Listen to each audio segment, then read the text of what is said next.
for the invite today. I really appreciate the chance to speak to something that I have a lot of passion about in AI. I hope I can bring something new to the table. The presentations so far have been really great about the power of data in analytics towards driving results. And so, I hope to put a spin today on a little bit of the platform side. In customer strategy with Episerver, we get the chance to speak to a lot of associations who are going through this digital transformation for themselves. And in doing so, when you invest in the tools, and I think we ended the last session in talking about how do I get started? What do I do from a day-to-day standpoint? How do I get my toes into the water? We get the chance to start taking strategy or concept into tactic. And so hopefully we'll be able to bridge that gap here today.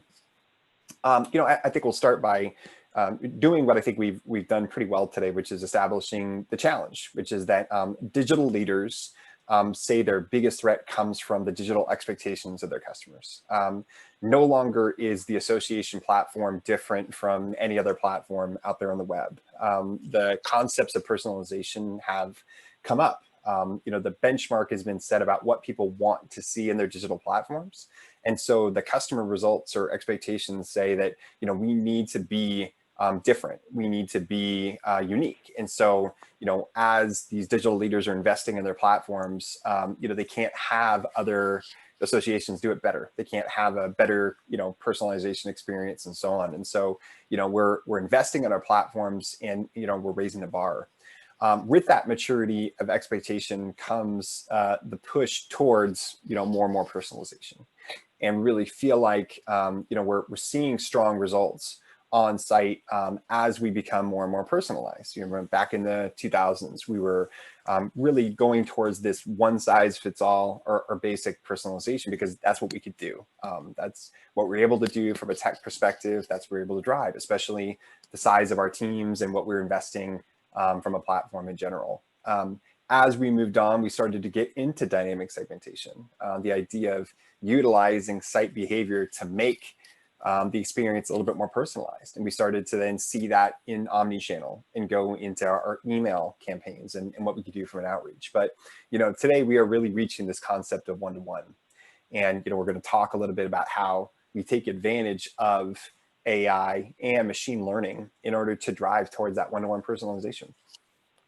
Now, Episerver defines personalization in one of three ways, because we get a lot of people who talk about personalization and want to say, how can I use my data to be more personalized? Well, there is a basic level of personalization, right? A static personalization. Welcome, Jeff. You're a Gold Club member. Things that we know about them through the AMS and things we can display back to them simply because we've collected up profile information about themselves. We can then move into dynamic personalization. What can I infer from a customer based on what their actions are? Oh, I've seen you've been interested in this concept before or this content before. Can I drive more things? Oh, I saw you attended the webinar. Click here to find more. It's this dynamic personalization based on like explicit behavior on the site. But now we really are getting into this concept of AI-driven personalization. Where can we go? How can we drive a combination of all their behavior into a word cloud, like was mentioned before, and facilitate that into, dynamic delivery, the persona of one. If we don't have enough time to create the personas for ourselves, can we utilize machine learning and AI to create those personas on our behalf and do that in a way that scales and really creates that one-to-one experience for everybody? So we're throwing a lot of terms out here today: AI, machine learning. Personally, I think we're at this, kind of crazy AI pivot point in technology. And this pivot point really goes around the idea of, as we've progressed, as time has gone on, from a human progress perspective, we are shooting up at leaps and bounds. We have technology reaching this point of enablement that is a little overwhelming. And, I talk to enough people, customers who kind of view AI machine learning is a bad word or kind of a concept that they can't wrap their heads around. Well, I think this goes with the fact that computer processing and computer power is reaching this inflection point where, we are reaching a technology path of the machine getting as strong as the man. And can we think as fast as a person? Can we be doing this work? How can we take advantage of this kind of growth in technology and use it for, any platform, including, an information site or, a platform used to kind of drive more interest? Well, it all centers around this idea of artificial intelligence compared to machine learning, and those two different types of platforms and how they're different, how they compare, how they're the same. Well, we'll start just by talking about AI. And Episerver defines AI as a system that makes decisions without human involvement. So a tool set that can work on your behalf, but kind of rides in the background. Most of the tactics, however, that we drive in marketing are actually instead centered around machine learning. And this idea of taking a set of data, taking a system, and putting the machine in our direction, utilizing it to help us make decisions faster. Because really, machine learning is centered around you have existing decisions, you have data. Let the machine work on your behalf. That's very much different. We don't want a system going and running our system for us. We don't want necessarily AI. Big Brother taking over and running our site. What we actually want is we want faster and better decisions. A lot of what we had previously speak about with analytics. So how can we set this framework and move it about? Now, I think one primary difference with machine learning is that machine learning plays in a sandbox, but it does it extremely well. It's centered around the idea of a goal. It wants to try to find out what a successful goal is and use it on our behalf. Now, our goal in an association world is retention, it's customer satisfaction, it's engagement. It's a lot of these easy metrics that we can put together and we can start to drive. And where machine learning can do the best is to take actions we call data noise, right? All these data points, and find repeatable data points that drive results. And how can we utilize that on our behalf? Now, I'll do my best to be fun today. I'm going to use a really great example of machine learning. I think this will really help you kind of speak to machine learning the same way that I do. Really cool use of machine learning.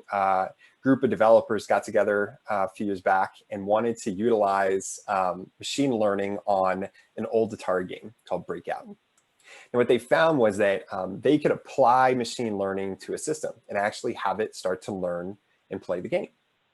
Now, all they did without ever teaching this machine about the rules of the game is they simply put it to the machine and said, your one goal is to not lose. It's to not end. That would be a negative result, right? A positive result is to continue to keep your session alive and to not let the ball go down. So after 10 minutes, the system started to learn how to move and stay within the game and make the session longer. After 120 minutes of training, it got even better, and it started to learn more and more.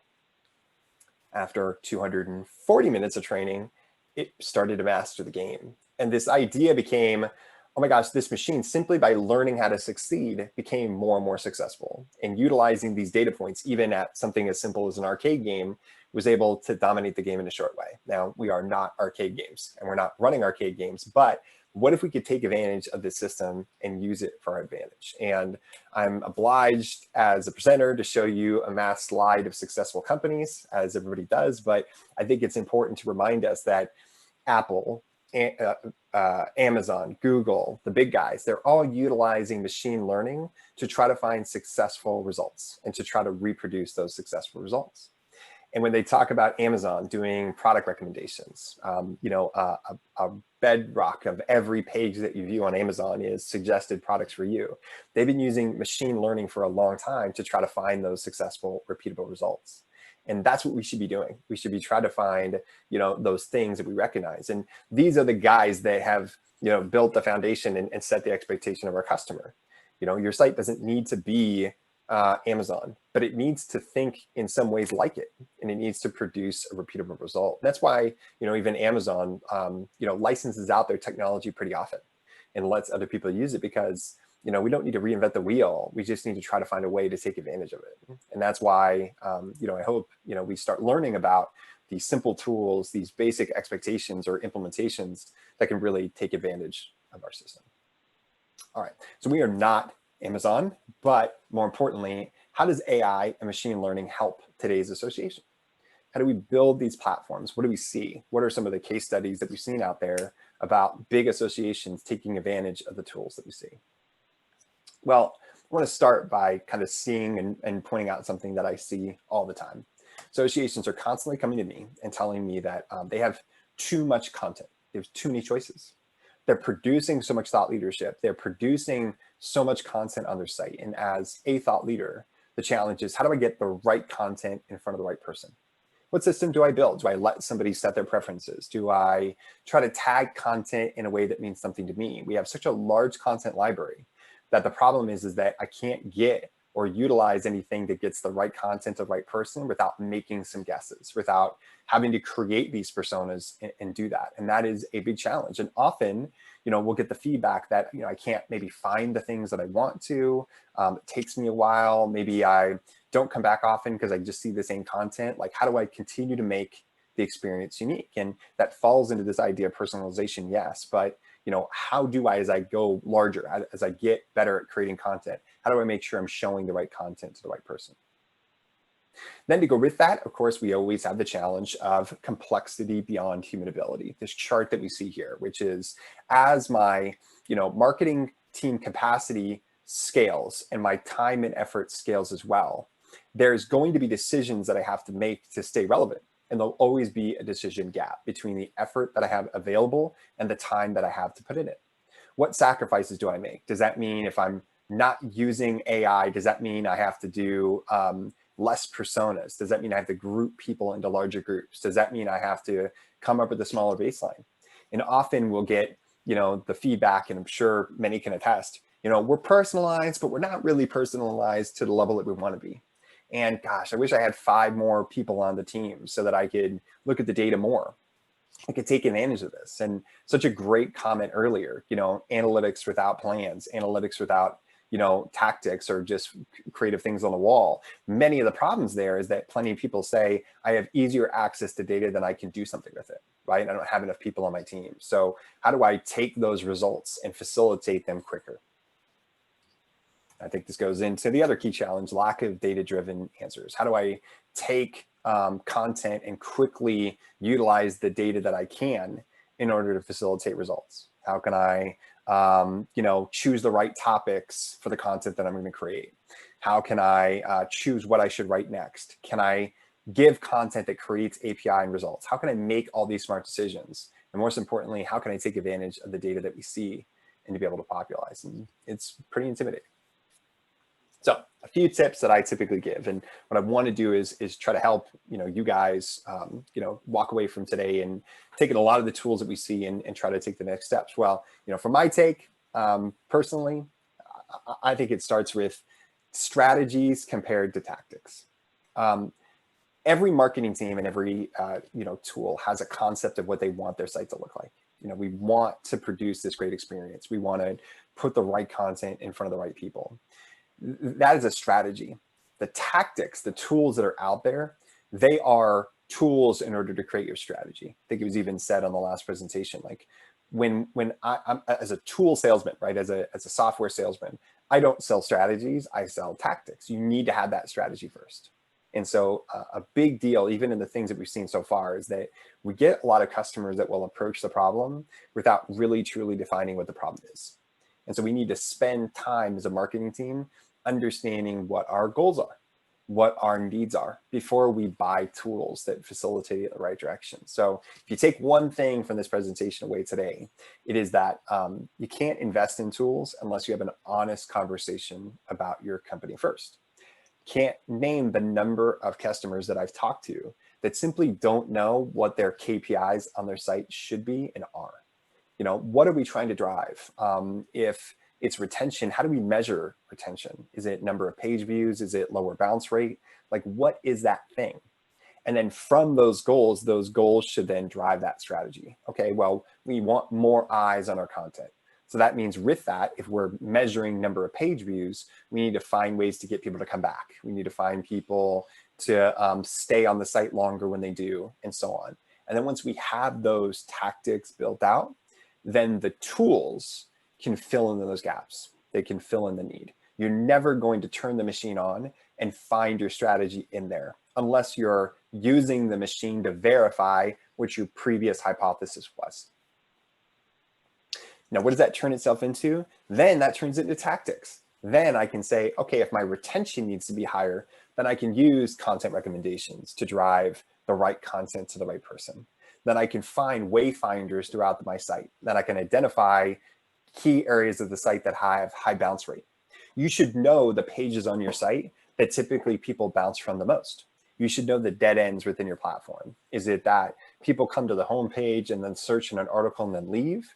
Is it that they Google a specific article, land on it, and then don't click on more? Well, if that's the case, then we need to strategize more wayfinders and more points within the platform to get people to engage again. We should know where people are landing on the most, and we should utilize that in order to go. So if we're trying to find data turned into tactics, try to establish those baselines within your organization, utilizing data to confirm your hypotheses and then drive those results. Now, another tactic, product recommendations, and this was mentioned in the last presentation too. What if I could utilize the machine to help me suggest the right product to the right person? Now, what we're showing here is results, and results can be good, and these tools can pay for themselves. And product recommendations is a little different because we're driving more revenue, and as more and more companies are selling things online, we can utilize the tool to drive up orders, number of orders, or revenue, or products sold, et cetera. So, I think there's a very clear and easy path to understand how machine learning can support product recs, because then we're just getting the right product to the right person at the right time. But we can see feedback here as we start to utilize the tool. What we're not seeing here in the reporting is that tools like this can help show you what products convert the best based on page views. As I show a product more and more to people, they convert faster and so on. And that can be taken back to our team, and say, we think that we're selling, webinars the most, and these webinars are selling the most. Let's verify that. And does the machine play out the same hypothesis that we have? Can we break the deal between what we think our business does and what it actually does, utilizing reporting and tools? Now, I personally think we always have to remember that a little bit goes a long way. And I think this plays into the idea of where do I start?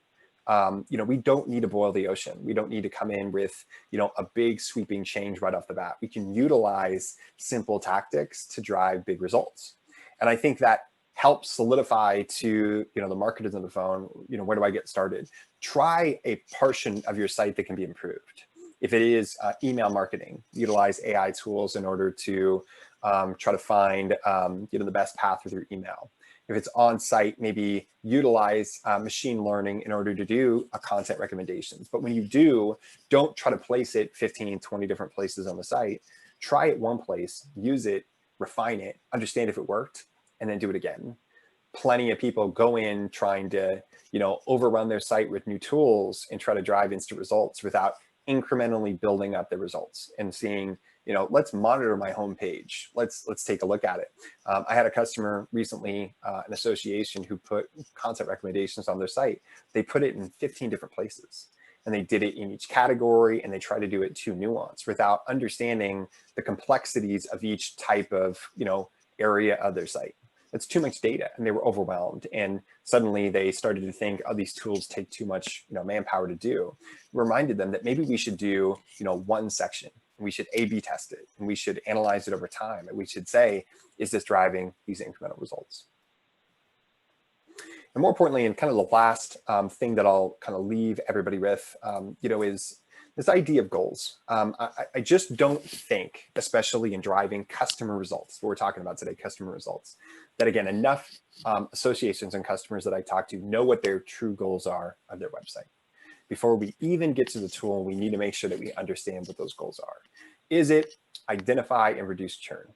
If that's the case, can we utilize the data to identify the type of customers that do churn and the actions that they take?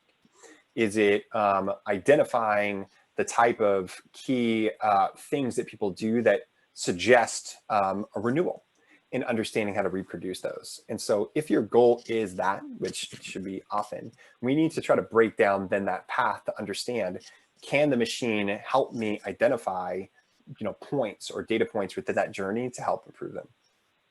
And then as we're trying to be the industry thought leader, as we're trying to drive this notion out to our customers and say the right things, what does that look like? We want to be the thought leader. Does that mean that we produce more and more content? Does that mean that we, are constantly trying to say the thing first? This could just be that being a thought leader means that you have a great user experience. And it means that when users come to the site, they get their information fast, easy, and efficiently.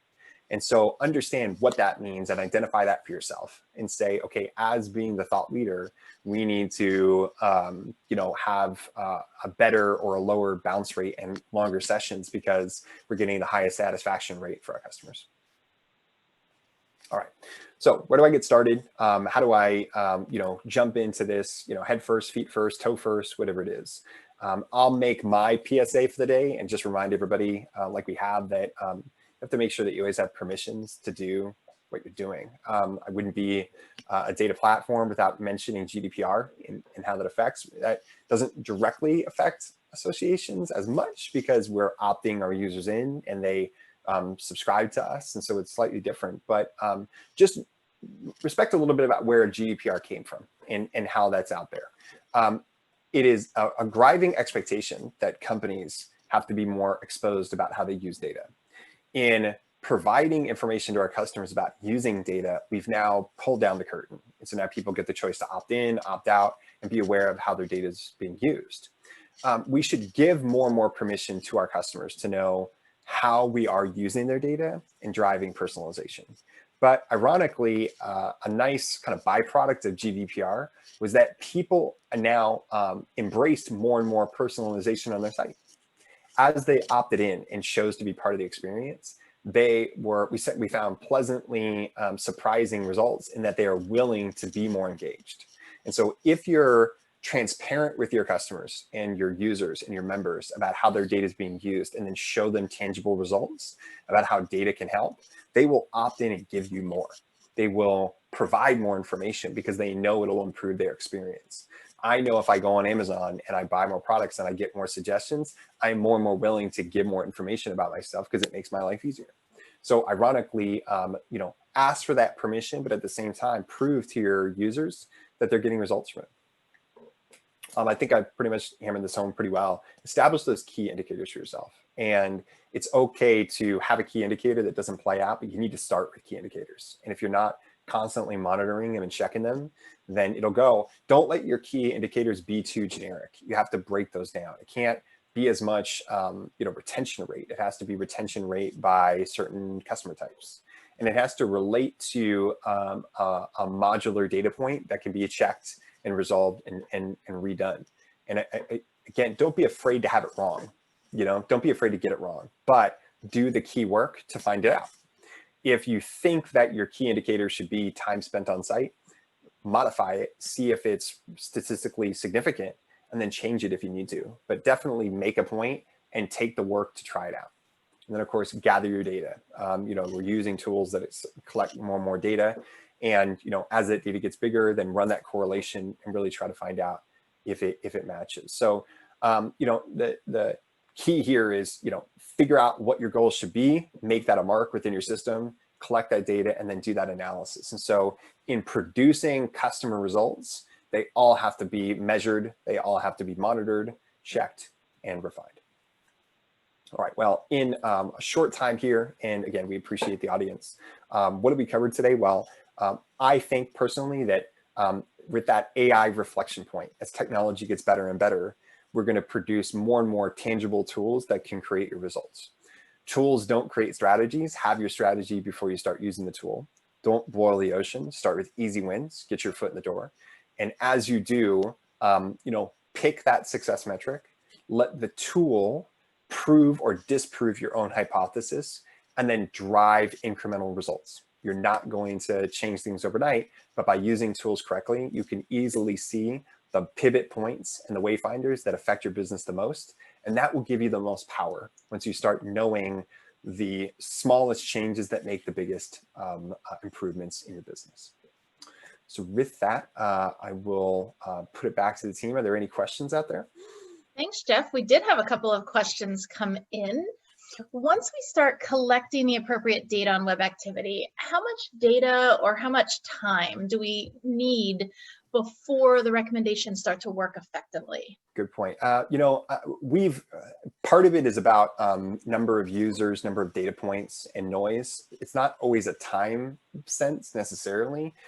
Statistically, for content, we've seen like 2 weeks be, the point, but it all depends on your number of page views. I think there will be significant or statistical significance after 2 weeks that will start to drive and refine. It'll get better and better over time. So without kind of being non-committal, if you wanted kind of a number, 2 weeks seems to be what I've seen. Okay, great, thank you.